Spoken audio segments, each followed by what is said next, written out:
Dear students, जय करणी आदर्श senior secondary school Balesar के YouTube channel में आपका स्वागत।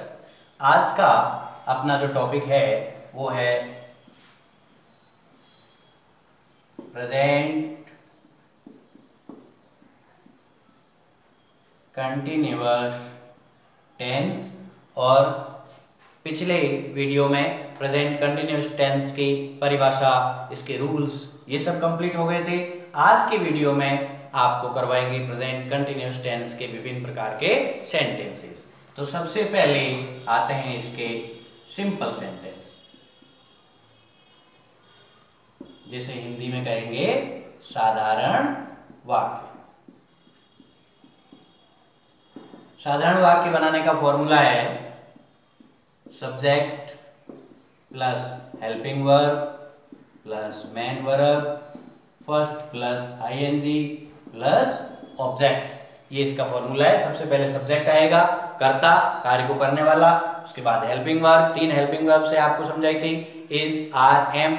वाक्य यदि एक वचन में है तो इज, बहुवचन में है तो आर और आई के साथ एम। मेन वर्ब की फर्स्ट फॉर्म में आईएनजी लगती है और उसके बाद में ऑब्जेक्ट यानी कर्ता। जैसे वाक्य आ गया, राम खाना खा रहा है।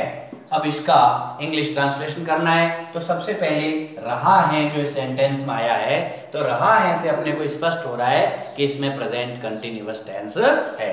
अब इसके बाद सबसे पहले टेंस की पहचान करनी है। रहा है से अपने को टेंस की पहचान हो गई कि इसमें प्रेजेंट का कंटिन्यूअस टेंस है। उसके बाद ये पता करना है कि इसका सब्जेक्ट किस प्रकार का है। तो इसका सब्जेक्ट है वाक्य का कर्ता। वाक्य से प्रश्न पूछ लो, राम खाना खा रहा है।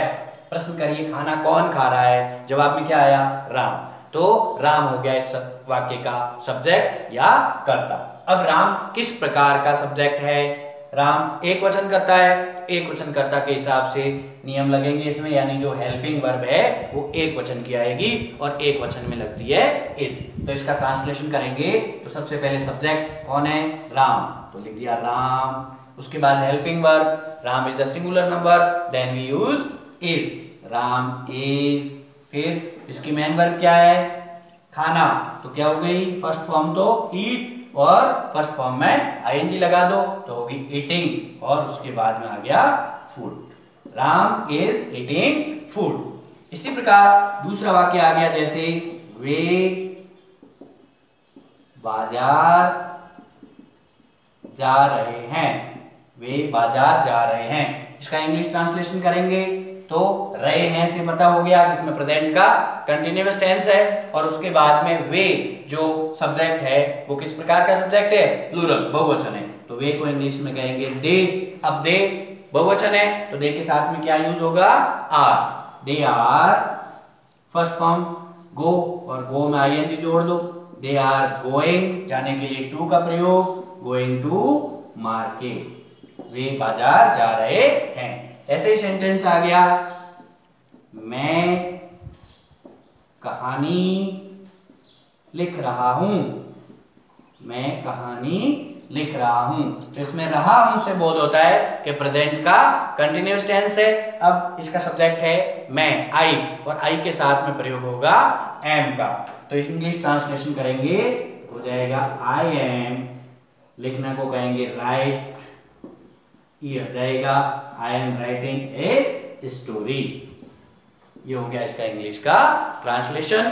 ये हुए सिंपल सेंटेंसेस। इसके बाद में अगले आएंगे नेगेटिव सेंटेंसेस, नकारात्मक वाक्य।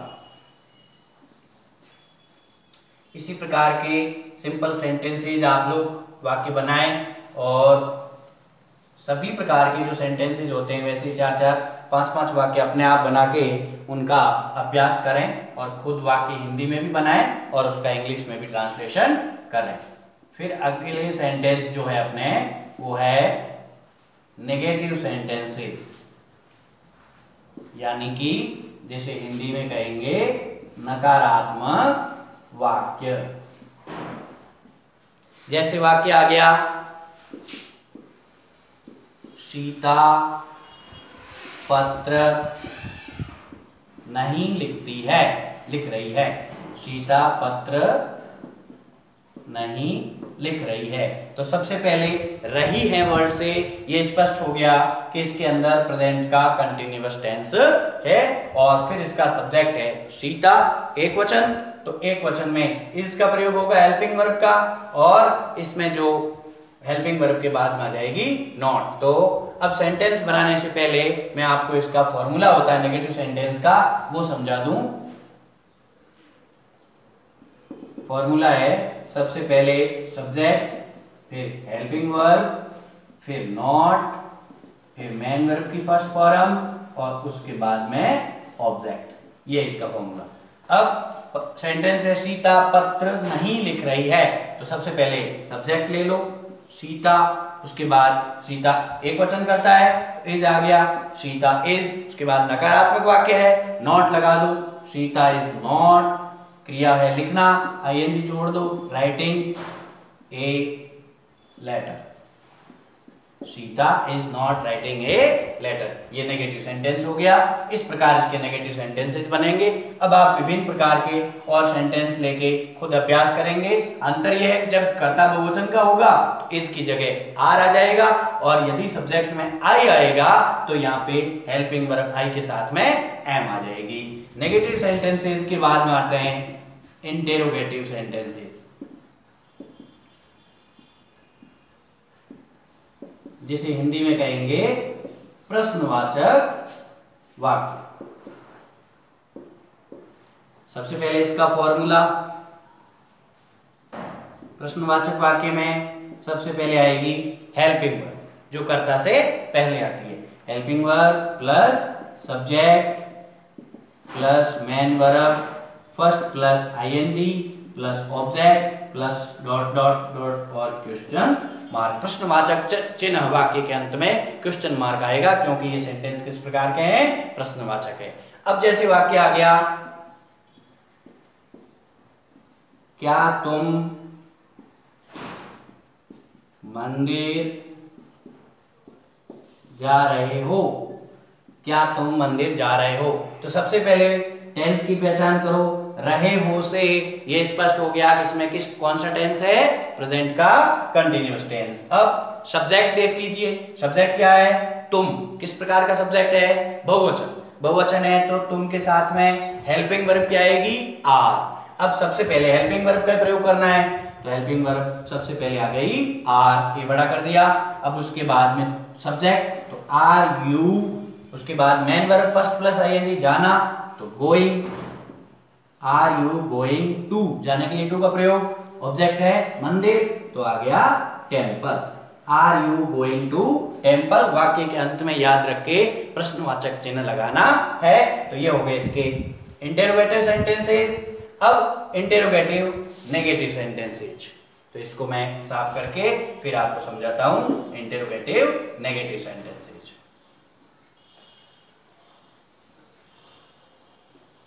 सभी प्रकार के सेंटेंसेस का खुद अभ्यास करें। ऐसे ही मैं एक एक दो दो सेंटेंस करवा रहा हूं, आप चार चार पांच पांच सेंटेंस खुद हिंदी में बना के उसका इंग्लिश ट्रांसलेशन करें, तब आपके अच्छे से समझ में आएगा। तो अभी इसके बाद वाले सेंटेंस है इंटेरोगेटिव नेगेटिव सेंटेंसेस, जिसे हिंदी में कहेंगे प्रश्नवाचक नकारात्मक वाक्य। सबसे पहले फॉर्मूला इसका, फॉर्मूला में सबसे पहले आएगी हेल्पिंग वर्ब प्लस सब्जेक्ट, फिर नॉट, फिर main verb first plus I N G plus object और वाक्य के अंत में प्रश्नवाचक चिन्ह। ये इसका फॉर्मूला है। अब जैसे सेंटेंस आ गया, क्या मोहन विद्यालय नहीं जा रहा है, क्या मोहन विद्यालय नहीं जा रहा है, और वाक्य के अंत में प्रश्नवाचक चिन्ह। सबसे पहले रहा है से टेंस की पहचान करेंगे। रहा है आते ही टेंस की पहचान हो गई, इसमें कौन सा टेंस है, प्रेजेंट कंटिन्यूअस। अब प्रेजेंट कंटिन्यूअस टेंस है तो फिर इसके बाद सब्जेक्ट की पहचान करो। सब्जेक्ट है वाक्य का मोहन और मोहन है एक वचन करता, तो इसके अंदर हेल्पिंग वर्ब आएगी इज। तो सबसे पहले प्रयोग कीजिए हेल्पिंग वर्ब का इज के बाद सब्जेक्ट ले आओ, इज मोहन, उसके बाद नॉट मेन वर्ब फर्स्ट में आईएनजी जाना, गोइंग टू जाने के लिए टू का प्रयोग, ऑब्जेक्ट है विद्यालय तो आ गया स्कूल और वाक्य के अंत में प्रश्नवाचक चिन्ह लगा दिया, is Mohan not going to school. ये हो गया इसका नेगेटिव सेंटेंसेस। अब इसके बाद में जो कंपाउंड सेंटेंस या कंपाउंड नेगेटिव होंगे, पिछले वीडियो में भी आपको मैंने समझाया था कि एक प्रकार के इंटरोगेटिव सेंटेंस ही है। इसके शुरुआत में प्रश्नवाचक शब्द जो इंटरोगेटिव की शुरुआत में आते हैं वो कंपाउंड के बीच में आएंगे। जैसे इस वाक्य को लें तो ये इंटरोगेटिव, जैसे ये वाक्य है इसका इंटरोगेटिव लेंगे तो हो जाएगा कंपाउंड सेंटेंस में तो होगा कि मोहन विद्यालय क्यों जा रहा है। तो सबसे पहले क्यों के लिए इंटरोगेटिव वर्ड या प्रश्नवाचक शब्द वाई को ले लेंगे, बाकी ये सेम रहेगा और नेगेटिव नहीं होगा तो नॉट इसमें नहीं आएगा। तो वाक्य हो जाएगा मोहन विद्यालय क्यों नहीं, मोहन विद्यालय क्यों जा रहा है। देन इंग्लिश हो जाएगी कि why is Mohan going to school. और इसी को जब नेगेटिव में लेंगे कंपाउंड नेगेटिव में तो क्या होगा, मोहन विद्यालय क्यों नहीं जा रहा है। तब शुरुआत में इसमें क्या आ जाएगा इंटरोगेटिव वर्ड जो प्रश्नवाचक शब्द है व्हाई, तो why is Mohan not going to school. तो ये इस टेंस के सभी प्रकार के सेंटेंसेस थे जो आप सभी के समझ में आ गए होंगे। आप सभी वीडियो को देखने के बाद लाइक करें, अपने फ्रेंड्स को भी शेयर करें और इसका अभ्यास करके प्रत्येक प्रकार के जो सेंटेंस मैंने आपको समझाए इसके 4-4, 5-5 कम से कम 5-5 वाक्य आप खुद हिंदी में बनाएं, उसका इंग्लिश में भी ट्रांसलेशन करें। Thanks for watching. नमस्कार।